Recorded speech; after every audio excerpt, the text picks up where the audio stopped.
En los días antiguos, cuando la tierra era joven y la humanidad comenzaba a multiplicarse sobre su faz, los hijos de Dios miraron a las hijas de los hombres y las encontraron hermosas.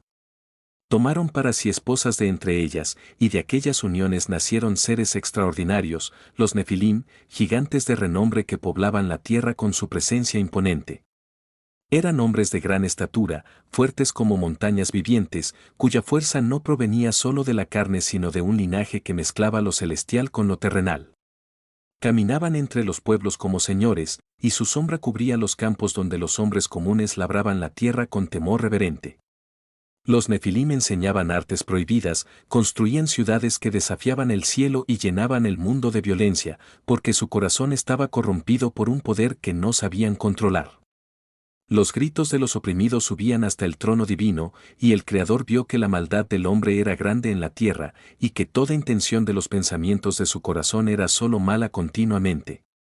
Así decidió Dios enviar el diluvio para limpiar la faz de la tierra.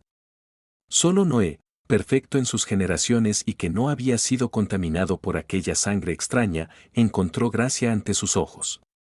Construyó el arca con sus hijos y sus familias, y mientras las aguas cubrían las montañas más altas, los gigantes perecían en el abismo, sus cuerpos enormes arrastrados por corrientes furiosas que borraban todo rastro de su era. El mundo quedó en silencio bajo las olas, y cuando las aguas retrocedieron, Noé y los suyos descendieron a una tierra renovada. Sin embargo, el eco de aquellos gigantes no desapareció por completo. En las generaciones siguientes, surgieron de nuevo hombres de gran talla, descendientes tal vez de linajes ocultos que sobrevivieron en las sombras o que renacieron por designios misteriosos. La Biblia habla de ellos como remanentes, y su historia continuó entre los pueblos que habitaban las tierras prometidas. Pasaron los siglos, y Abraham, el padre de naciones, vagaba por Canaán con su rebaño. Escuchaba relatos de tribus antiguas que vivían en las montañas, hombres altos y temibles llamados Anakim o hijos de Anak, cuya estatura hacía que los viajeros se sintieran como insectos. Estos no eran tan colosales como los Nefilim primigenios, pero su fuerza era legendaria, y controlaban fortalezas en Hebrón y otras ciudades. Cuando el pueblo de Israel, descendiente de Abraham, escapó de la esclavitud en Egipto bajo la guía de Moisés, llegó al borde de la tierra que fluía leche y miel. Moisés envió 2 espías, uno por cada tribu, para explorar la región. Los hombres caminaron por valles fértiles, recogieron racimos de uvas tan grandes que necesitaban 2 para cargarlos, y vieron ciudades amuralladas. Pero al regresar, 10 de ellos temblaban de miedo. Solo Josué y Caleb confiaban en que el Señor entregaría la victoria. El pueblo murmuró, temió y fue condenado a vagar 40 años por el desierto hasta que aquella generación incrédula pereciera. Durante aquellos años de peregrinaje, los israelitas enfrentaron batallas que prepararon sus corazones. Cruzaron territorios donde aún vivían remanentes de pueblos gigantescos. En la región de Basán reinaba Ag, rey de una estatura descomunal, el último de los refaítas según las crónicas. Su cama era de hierro, de 9 codos de largo y 4 de ancho, un mueble que los hombres miraban con asombro incluso después de su derrota. Ag salió al encuentro del ejército de Moisés con sus guerreros, confiado en su poderío físico y en las murallas de sus ciudades. Pero el Señor estaba con Israel. Moisés levantó su vara, y en la batalla de Edrei, las fuerzas divinas guiaron las espadas israelitas. Ag cayó, su cuerpo enorme yaciendo como un monumento a la vanidad de los poderosos que se oponen al plan de Dios. Sus tierras fueron dadas en heredad a las tribus de Rubén, Gad y media Manasés. Así, poco a poco, los gigantes perdían terreno ante un pueblo que, aunque pequeño en estatura, era grande en fe. Josué, sucesor de Moisés, finalmente condujo al pueblo a través del Jordán. Las murallas de Jericó cayeron al sonido de las trompetas y los gritos de guerra. Una tras otra, las ciudades cananeas fueron conquistadas. Los Anakim fueron perseguidos hasta las montañas, y en Hebrón, que antes se llamaba Kiriat Arba por Arba, el más grande entre los Anakim, Caleb reclamó su porción. Solo unos pocos gigantes escaparon hacia Gaza, Gat y Asdod, ciudades filisteas donde su linaje se mezcló con otros pueblos guerreros.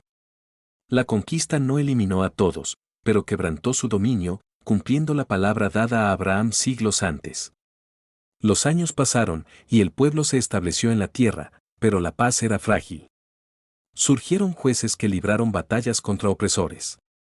En tiempos de Samuel, los filisteos se volvieron una amenaza constante. Eran un pueblo de guerreros que provenían de las costas, y entre ellos destacaban descendientes de aquellos gigantes antiguos. En el valle de Ela, los ejércitos se enfrentaron. De las filas filisteas salió un campeón llamado Goliat, de Gat, cuya altura era de 6 codos y un palmo, más de 3 metros de puro músculo y arrogancia. Vestía una armadura de bronce que pesaba como el yugo de un buey, y su lanza era como un rodillo de telar, con punta de hierro que ningún hombre común podía levantar. Durante 40 días, Goliat desafiaba a Israel. El rey Saúl y sus soldados temblaban, porque ningún israelita se atrevía. Entonces llegó David, un joven pastor hijo de Isaí, enviado por su padre a llevar provisiones a sus hermanos en el campamento. Escuchó el desafío y se indignó. Sus hermanos lo reprendieron por su osadía, pero David insistió ante el rey. Saúl le ofreció su armadura, pero David la rechazó. Tomó solo su cayado, su honda y 5 piedras lisas del arroyo. Caminó hacia Goliat con paso firme. El gigante se burló, pero David respondió con voz clara que venía en el nombre del Señor de los ejércitos. Goliat avanzó, pero David corrió hacia él, colocó una piedra en la honda y la lanzó con precisión divina. La piedra golpeó la frente del gigante, quien cayó de bruces. David corrió, tomó la espada del mismo Goliat y le cortó la cabeza. Los filisteos huyeron, y Israel persiguió la victoria. Pero la historia de los gigantes no terminó allí. En batallas posteriores, David y sus hombres se enfrentaron a otros de la misma estirpe. Isbi Benob, Saf, un hombre de gran estatura con 6 dedos en cada mano y 6 en cada pie, y otros hermanos de Goliat. Todos cayeron ante la mano de David y sus valientes. Estos encuentros simbolizaban la lucha continua contra las fuerzas que se oponían al pueblo elegido. Los gigantes representaban no solo amenaza física sino el orgullo humano que se alza contra el Creador. Con cada victoria, Israel aprendía que la fe vence donde la fuerza falla. Los refaítas, Anakim y demás linajes se desvanecieron gradualmente, absorbidos por la historia o extinguidos en las guerras. A través de los profetas y las crónicas, el recuerdo de estos seres perduró como advertencia. Los Nefilim habían traído corrupción antes del diluvio, los Anakim habían intimidado a una generación entera, Ag había sido derribado por fe y Goliat por un muchacho ungido.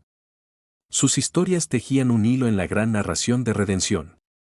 Dios usaba a los débiles para avergonzar a los fuertes, a los pequeños para humillar a los gigantes. En el exilio y el regreso, el pueblo meditaba en estas verdades. Los escribas registraban los hechos con detalle, preservando la memoria para que las futuras generaciones supieran que ninguna altura, por imponente que fuera, podía resistir el poder del Altísimo. En las noches alrededor de las fogatas, los ancianos contaban estas hazañas a los niños, describiendo cómo los cielos se oscurecieron con el diluvio, cómo las murallas cayeron en Jericó, cómo la onda de David silbó en el aire del valle. Los jóvenes soñaban con valentía similar, y las doncellas cantaban himnos de liberación. La tierra de Israel, aunque pequeña, se volvió faro porque en ella habitaba la presencia divina que derribaba a los colosos. Incluso en tiempos de paz, los agricultores al arar campos encontraban a veces restos de armas gigantescas o piedras talladas por manos enormes, y se detenían a reflexionar. El linaje de David, que venció a Goliat, llevaría eventualmente a un rey mayor, uno que no combatiría con ondas sino con sacrificio, venciendo no solo a gigantes de carne sino a principados y potestades espirituales. Pero esa es otra parte de la historia que se desplegaría siglos después. Por ahora, los gigantes de antaño servían como testimonio de que la verdadera grandeza no está en la estatura corporal sino en la obediencia al Dios que creó tanto a los pequeños como a los enormes. Y así, generación tras generación, el relato se transmitía, vivo y poderoso, recordando que donde el miedo reina, la fe abre camino, y ningún gigante puede detener el propósito eterno. Los vientos del desierto llevaban las arenas sobre las tumbas olvidadas de Ag y sus semejantes, y las lluvias de primavera regaban los valles donde David pastoreó ovejas antes de su gran victoria. La Biblia guarda estos relatos no como meras leyendas de terror, sino como lecciones de humildad y confianza. Porque en el fondo, todos los hombres son pequeños ante el Creador, y solo aquellos que confían en Él se yerguen como verdaderos gigantes espirituales. Los Nefilim cayeron por su orgullo, los Anakim fueron expulsados por incredulidad ajena, Ac derribado por obediencia, y Goliat humillado por un corazón puro. Que esta cadena de eventos inspire a quienes escuchan. En las cuevas de las montañas de Judá, pastores aún encuentran ecos de aquellas batallas en formas de rocas que parecen huellas de pies enormes. Viajeros que cruzan el valle de Ela imaginan el estruendo de la armadura cayendo. Y en las sinagogas, los maestros leen los pasajes antiguos, explicando cómo Dios usó a estos seres para probar la fe de su pueblo. La historia continúa viva porque el Dios de Israel sigue siendo el mismo, capaz de derribar cualquier obstáculo que se levante contra sus propósitos. Y mientras el sol se ponía sobre las colinas de Canaán, los israelitas reunidos en asamblea daban gracias por las victorias pasadas, conscientes de que nuevas pruebas vendrían, pero con la certeza de que ningún gigante, ya sea de carne o de espíritu, prevalecería contra el brazo extendido del Todopoderoso. La narrativa de estos seres extraordinarios se entretejía con la del pueblo elegido, formando un tapiz donde el contraste entre lo imponente y lo humilde resaltaba la gloria divina. Cada piedra lanzada, cada espada tomada del enemigo, cada territorio conquistado, hablaba de un plan que superaba la comprensión humana. Los gigantes, al final, servían solo para magnificar el nombre del Señor que los había permitido existir y luego los había sometido. Así transcurrieron los siglos, y aunque los cuerpos de aquellos titanes se convirtieron en polvo, sus lecciones permanecieron grabadas en las escrituras sagradas. Los niños aprendían a no temer a los poderosos del mundo, porque había un Dios mayor. Los guerreros recordaban a David y cargaban al combate con oración en los labios.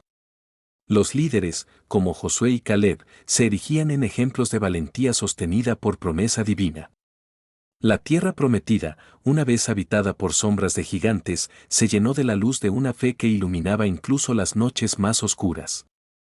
Y en el silencio de los templos, los salmos resonaban, celebrando al que hace caer a los fuertes y levanta a los débiles. La historia de los gigantes de la Biblia no es solo de destrucción sino de redención, no solo de miedo sino de triunfo, un recordatorio eterno de que con Dios, incluso un pastor con honda puede cambiar el curso de naciones.